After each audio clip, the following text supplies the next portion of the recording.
Thank you for Pro Boxing fans in Manchester. Pleasure to be joined by the co-main event.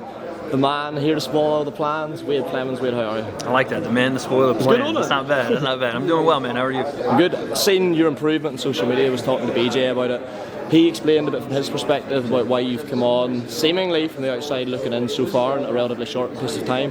From your perspective, why is that? Why are we seeing this improvement from the early pad footage, the early bag footage, to what we're seeing even now in sparring from you? Yeah, I mean, all the credit has to go to BJ. He is a mastermind when it comes to getting the best out of his guys, right? So I showed up knowing nothing, essentially, about in-ring boxing, right? From the outsider perspective, I may be able to talk about the sport, but it's different. And BJ's instilled a mindset and a physicality and, technique and ability in me, even in the short time, that I didn't think was possible. So all the credit goes to him. You talked about, you're renowned outside the ring commentary. You've got your YouTube channel where you provide more in-depth analysis. Has having such a keen eye on boxing for years, do you think that gives you a slight advantage when you're going in to try and learn? You pick up on things, you've watched some of the best fighters in the world. Yeah, you definitely get an idea as to what you're learning and how you're getting better with it, but it's just different, man. When you get in, it's completely different, and even just being around BJ has taught me that, right? Not just the stuff we do in training, but just being around a high level for his entire career fighter has showed me the difference in me talking about it versus living the life of it, and so I get prepared for some stuff, but reality is you got to go do it. It's Masai Warrior on Saturday. It was supposed to be HS Tiki Talkie. People online think they have an idea of why that fight's not materialised. From your point of view and what you may be allowed to say, why is it not HS Tiki Talkie on Saturday night? I mean, to be honest, I'm still confused a bit as to what it is, honestly. I just know it's something to do with HS and his own personal thing he's got going on. So, if he gets it sorted out or when, then I'll be here. But for whatever reason he can't do it, I'm signed to fight. Didn't matter who it was. I'm signed to fight on the card, and I stayed on for that reason. We had just a couple of quick ones about the more professional, traditional boxing scene, because I always enjoy your analysis on that. We saw the fourth, I think, retirement announcement of Tyson Fury's career at the start of the week. First, are you buying it? Not too many people are. I don't know, man. Listen, I wouldn't be upset, because what has he got left? Anthony Joshua, and I was on my phone earlier, they said Anthony Joshua, Deontay Wilder. I was like, why would you do that to Deontay Wilder? He just keeps getting put in with guys that absolutely could spark him. So, I don't know. If Tyson retires, I'd be like, you know what, he had a good career. He wasn't the best of his era, but he was one of. Yeah. And, he put on very well for the UK and for Great Britain. So, if he is, great. If he's not, give me the Joshua fight. You talk about the Joshua fight. I saw True Geordie done a video, who's obviously had a mixed relationship with Tyson over the years. Yeah. He said if Tyson is genuine in his retirement and doesn't fight Anthony Joshua, it's a duck, and it also tarnishes Tyson Fury's legacy. Would you say that's harsh, or you can see where Brian's coming from? No, I can see where Brian's coming from. By the way, Brian's my guy. Love him. And he's such a passionate boxing fan that, of course, to any, especially in the UK, to any fan that's seen those two in the rivalry that could have been, for one of them to bow out would look like a duck, because they've wanted that fight forever. The UK fans, honestly, I don't know what you say deserve it, but they should get it, right? For the amount of time and effort that both guys have been talking about making that fight. So, is it a duck? I don't know, man. He fought Usyk twice.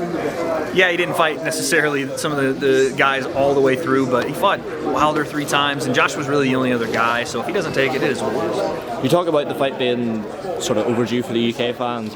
I saw it was either Dan Raphael or Mike Coppinger, one of the two, because Eddie Hearn's obviously pitching this as like the biggest fight there's ever been, but one of those two, I wish I remember which one it was saying, in America this fight isn't going to really move the needle. What is the American perspective on a fight between Fury and AJ now, maybe compared with what it would have been a few years ago? Yeah, it's definitely fallen off a bit for sure in America. It wouldn't really move fans like it, honestly, like Tyson and Deontay Wilder 2 did, really? Like, or even watching them in the third one, like there was a genuine interest when there was a little bit of that aura of like unscathed between Joshua, Wilder, and Fury from the American audience, because you had great heavyweights again, and you still do, but Usyk's not, in America, going to sell really well. Yeah. He's great. He's one of the greatest he's the greatest of this era, and you could start to argue one of the greatest, but he's Ukrainian and doesn't, necessarily vibe with that audience necessarily right now, but I would think it's probably a little bit like, honestly, boxing in America right now, it's tough, because really? we don't have many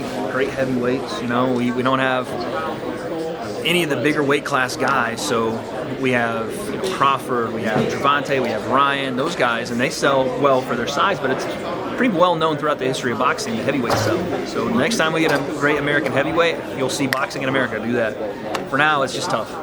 Last thing to get your thoughts on Wade, you mentioned Ryan Garcia. I'm assuming that's who Ryan was. Last night we got the news that it seems like through Turkey Al Sheikh and all his wisdom has got the rematch between himself and Devin Haney.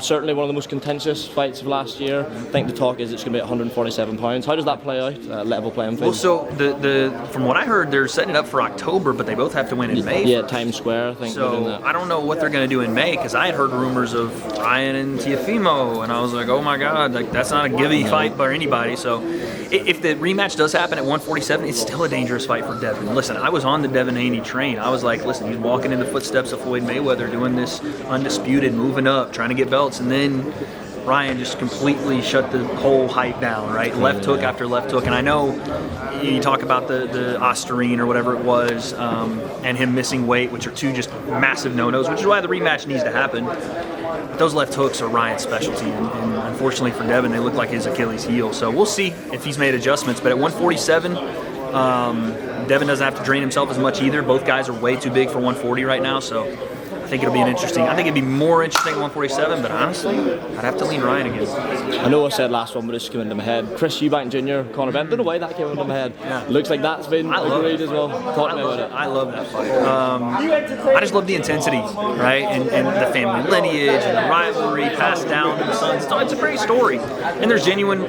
heat there because of the issues with the last one and the weight and the whole thing. And Conor Benn's just a firecracker, man. Like, I don't know something about that guy. You just got to be on point when you're around him. But Eubank obviously would be favored, I think, in that fight. But I don't know, man. It's a tough one. I definitely want to see it. I'd lean Eubank, but you never know. Talk of this 10-pound rehydration clause at this stage of Chris' career. That's obviously not ideal. Yeah, it's tough, right? Because he is already a massive guy. Like when we stood next to Eubank at Misfits 1, and I was like, man, he's way, way bigger than I thought he would be. So hopefully that doesn't become an issue. But this is boxing. You never really know, right? So we'll see. Wade, thanks very much. Just actually, are you cutting weight at the minute for this fight? Man, I'm on weight. We're going to go eat right now, which is what we're kind of waiting to do, but I'm good. I'm ready to go. What are you having tonight? I think Nando's. Classic. Wade Plemons, thanks very much. Thanks, brother. Cheers. Appreciate it, Wade. All the best for Saturday, mate. Look forward to it. You ready, guys? Any point, but just happened to line up. I wanted to fight, and I honestly asked for it. I reached out and talked to Mans, talked to Misfits. I said, who you got? I don't really care who it is. I'm ready on this date, and we made it happen. Originally, you were both slated to face HS Tiki Taki. Now you're facing each other. Masai Warrior, what do you make of this new matchup? Firstly, number one, feels great to be here. Thank you so much, Mams, Cal, ASI, and everybody for making this event possible. RIP Bambo, rest in peace. And yeah, man.